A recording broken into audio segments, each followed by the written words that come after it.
ஆண்டவராகிய இயேசு கிறிஸ்துவின் நாமத்திற்கு மகிமை உண்டாவதாக. இந்த நல்ல நாளிலே உங்கள் யாவரையும் நான் வாழ்த்துகிறேன். இந்த நாளின் தியானத்திற்கு என்று தெரிந்து கொள்ளப்பட்ட வேத பகுதி 2 கொரிந்தியர் 6 அதிகாரம் 1 வசனம். 2 Corinthians chapter 6 verse 1. தேவனுடைய கிருபையை நீங்கள் விருதாவாய் பெறாதபடிக்கு உடன் வேலையாட்களாகிய நாங்கள் உங்களுக்கு புத்தி சொல்லுகிறோம். ஆமென். பிரியமானவர்களே, நான் வாசிக்க கேட்டதான இந்த வார்த்தைகள் அப்போஸ்தலனாகிய பவுலினுடைய வார்த்தைகள். என்ன சொல்லுகிறார் என்றால், தேவனுடைய கிருபையை நீங்கள் விருதாவா பெறாதீங்க, வேஸ்ட் பண்ணாதீங்க, தேவனுடைய கிருபையை விருதாவாக்காதீங்க அப்படின்னு சொல்கிறார்.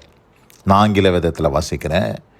We then as workers together with him also plead with you not to receive the grace of God in vain.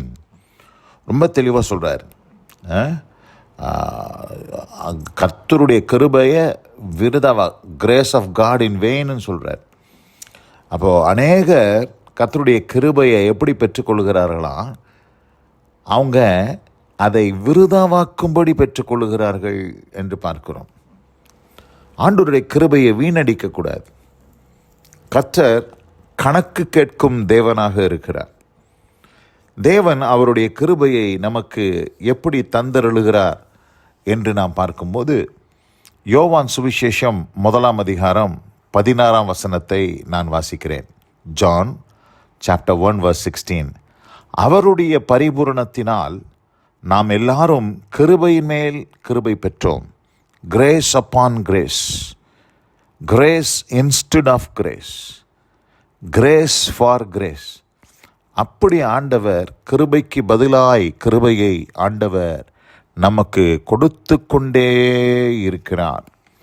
நாம் வாழ்ந்து கொண்டிருக்கிறது ஒரு கிருபையின் காலத்தில் வாழ்ந்து கொண்டிருப்பதினால், கிருபையின் ஐஸ்வர்யத்திலிருந்து தேவன் ஏராளமாய் தாராளமாய் அவருடைய பிள்ளைகளுக்கு கிருபையை தந்து கொண்டிருக்கிறார். ஆனால் இன்றைக்கு அநேகர் அந்த கிருபையை என்ன செய்கிறார்கள் என்று சொன்னால், போக்கடித்து கொண்டிருக்கிறார்கள். வேதத்தில் நாம் வாசிக்கும் போது, யோனா தீர்க்கதரிசன புஸ்தகம் 2 அதிகாரம் 8 வசனத்தை வாசிக்கிறேன். பொய்யான மாயையை பற்றி கொள்ளுகிறவர்கள் தங்களுக்கு வரும் கிருபையை போக்கடிக்கிறார்கள். எப்படிங்களா? தங்களுக்கு வரக்கூடிய கிருபையை அவங்களே போக்கடிச்சிட்றாங்க. அந்த கிருபை அவங்கள விட்டு அவங்களுக்கு நேராக வருது. அந்த கிருபையை ஆண்டவர் தராரு. ஆனால் அதில் அந்த கிருபையெல்லாம் போக்கடிக்கிற ஒரு கூட்டத்தை நம்ம இங்கே பார்க்குறோம். பிரியமானவர்களே, நாம் அப்படிப்பட்டவர்களாக நாம் ஒரு காலம் இருக்கவே கூடாது.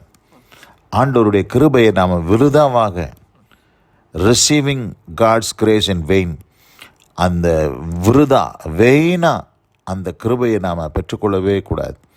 அந்த கிருபையை நாம் பெற்றுக்கொள்ளுகிறோன்னா அதற்கு ஏற்றாற்போல் நாம் நம்முடைய ஜீவிதத்திலே அந்த கிருபையை பயன்படுத்துகிறவர்களாய் நாம் இருக்க வேண்டும் என்பதுதான் இங்கே வேதம் நமக்கு காண்பித்து கொடுக்கிறது.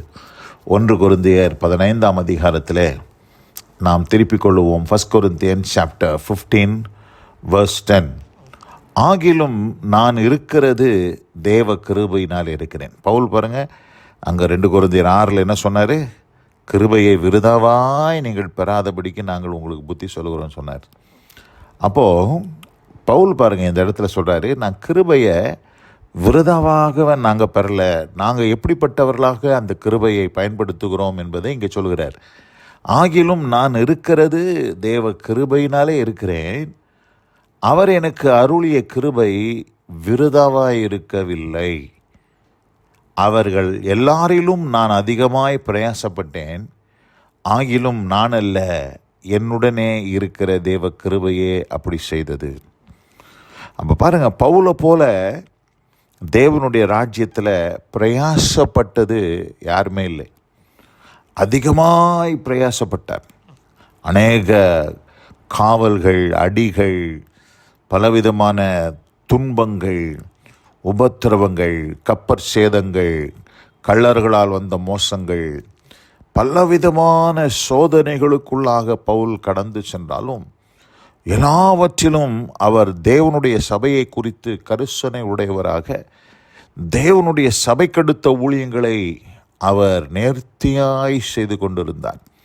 காரணம் என்ன? அதான் சொல்கிறாரு, எல்லாரிலும் நான் அதிகமாய் பிரயாசப்பட்டேன். அவர்கள் எல்லாரிலும் நான் அதிகமாய் பிரயாசப்பட்டேன். நான் அல்ல, என்னுடனே இருக்கிற தேவ கிருபையை அப்படி செய்தது. ஆதலால் பிரியமானவர்களே, பவுல் சொன்னதைப் போல இன்னைக்கு நீங்களும் நானும் கிருபையை நாம் விருதாவாய் பெறக்கூடாது. நமக்கு வரக்கூடிய கிருபையை நாம் போக்கடிக்கிறவர்களாக காணப்படக்கூடாது. அந்த கிருபையை நாம் பெற்றுக்கொண்டு, அந்த கிருபையை ஆண்டவர் எப்படி தருகிறார் என்றால், அவருடைய பரிபூரணத்திலிருந்து, ஃப்ரம் ஹிஸ் ஃபுல்னஸ், அந்த ஃபுல்னஸ்லேருந்து ஆண்டவர் நமக்கு அவருடைய ஃபுல்னஸ்லேருந்து என்ன கொடுத்துக்கிட்டே இருக்கிறாரு? Grace upon grace, grace upon grace, grace upon grace, grace instead of grace. ஆண்டவர் அந்த கிருபையை நம்முடைய வாழ்க்கையில் கொடுத்து கொண்டே இருக்கிறார். நாமும் அந்த கிருபையை பெற்றுக்கொண்டு, வீணடித்து கொண்டு, விருதாவாக்கி கொண்டு, இன்றைக்கு ஒன்றும் செயல்படாமல் இன்றைக்கு அநேக கர்த்தருடைய பிள்ளைகள் உட்கார்ந்து கொண்டிருக்கிறார்கள். இன்றைக்கு நாம் சற்று உட்கார்ந்து யோசித்து, ஆண்டவரே, ஒரு நாளில் நீர் எங்களை கணக்கு கேட்கப் போகிறீர். அப்படி கணக்கு கேட்கும்போது எங்களுக்கு அருளப்பட்ட கிருபையை நாங்கள் விருதாவாக்கி விட்டோமே, எங்களுக்கு அருளப்பட்ட கிருபையை நாங்கள் போக்கடித்து விட்டோமே என்று சொல்லி அன்றைக்கு நாங்கள் யோசிப்பதை விட, இன்றைக்கு இந்த கிருபையின் காலத்திலே, கிருபையின் மேல் கிருபையை அருளி செய்து கொண்டிருக்கிற இந்த நாட்களிலே அந்த கிருபையை பெற்று நாங்களும் பவுலை போல, நான் எல்லாரிலும் அதிகமாய் பிரயாசப்பட்டேன், நான் அல்ல, என்னுடனே கூட இருக்கிற கிருபையை அப்படி செய்தது. கிருபை பெற்றவன் அவனால் அமைதலாக இருக்கவே முடியாது. ஒருவேளை இந்த செய்தியை கேட்டுக்கொண்டிருக்கிற அன்பான சகோதரியே, உங்கள் எல்லாரையும், நீங்கள் எல்லாரும் சுவிசேஷ ஊழியத்துக்கு போயிடணும், வேலையை வெட்டியெல்லாம் விட்டுட்டு நீங்கள் ஊழியம் செய்ய போகணுன்னு நான் சொல்ல வரல. நீங்கள் இருக்கிற இடத்துல, நீங்கள் படிக்கிற இடத்துல, நீங்கள் வேலை செய்கிற இடத்துல ஆண்டவருக்காக நீங்கள் வாழணும். ஒருவேளை ஆண்டவர் உங்களுக்கு கொடுத்திருக்கிற உத்தியோகம், ஆண்டவர் உங்களுக்கு கொடுத்திருக்கிற ஒரு வேலை, அந்த வேலையில் உண்மை உள்ளவர்களாக இருக்கணும். அதை நம்ம பொறுப்புள்ளவர்களாக செய்யணும். கர்த்தர் உங்களை நம்பி சில பொறுப்புகளை கொடுத்துருக்கிறார், சில வேலை உயர்வுகளை கொடுத்துருக்கிறாரு. அதில் நம்ம அசதியாக இருக்கக்கூடாது. கர்த்தருடைய பிள்ளைகள் எங்கே இருந்தாலும், அவர்கள் எந்த வேலை செஞ்சாலும், அவர்கள் தேவனுடைய நாமம் மகிமைக்கென்று அவர்கள் வேலை செய்து கர்த்தருடைய கிருபையை விருதாவாய் பெறாதபடி அவர்கள் எல்லாவற்றையும் அவருடைய கிருபையினாலே அவர்கள் இதை செய்து முடித்தார்கள் என்ற ஒரு சாட்சி விளங்க பண்ண வேண்டும். ஆதலால் பிரியமானவர்களே, இந்த நாளிலே கேட்ட வார்த்தையின்படி தேவனுடைய கிருபையை நீங்கள் விருதாவாய் பெறாதபடிக்கு என்று சொன்ன அந்த வார்த்தையின்படியாக நாம் கர்த்தருடைய கிருபையை நாம் விருதாவாய் பெறக்கூடாது. அப்படி பவுல் இந்த இடத்துல புத்தி சொல்லுகிறார். ஆதலால் நாமும் இந்த புத்திமதியை கேட்டு கிருபையை வீணடிக்காதபடி கர்த்தர் நம்மை காத்துக்கொள்வாராக. God bless you all. ஆமென். நாம் ஜெபிப்போம். எங்கள் அதிகமாய் நேசிக்கிற எங்கள் அன்பின் பரலோக பிதாவே, தேவனுடைய கிருபையை ஆண்டவரே நாங்கள் விருதாவாய் பெறாதபடிக்கு, ஆண்டவரே, அப்போஸ்தலனாகிய பவுல் புத்தி சொன்னது போல நாங்கள் அந்த புத்திமதியை கேட்டு அந்த கிருபையை பயனுள்ளதா எங்கள் வாழ்க்கையில் மாற்ற கர்த்தர் கிருபை செய்யும். வசனம் கேட்ட பிள்ளைகள் ஒவ்வொருவரையும் ஆசீர்வதி. இயேசு கிறிஸ்துவின் வல்ல நாமத்தில் பிதாவே. ஆமென்.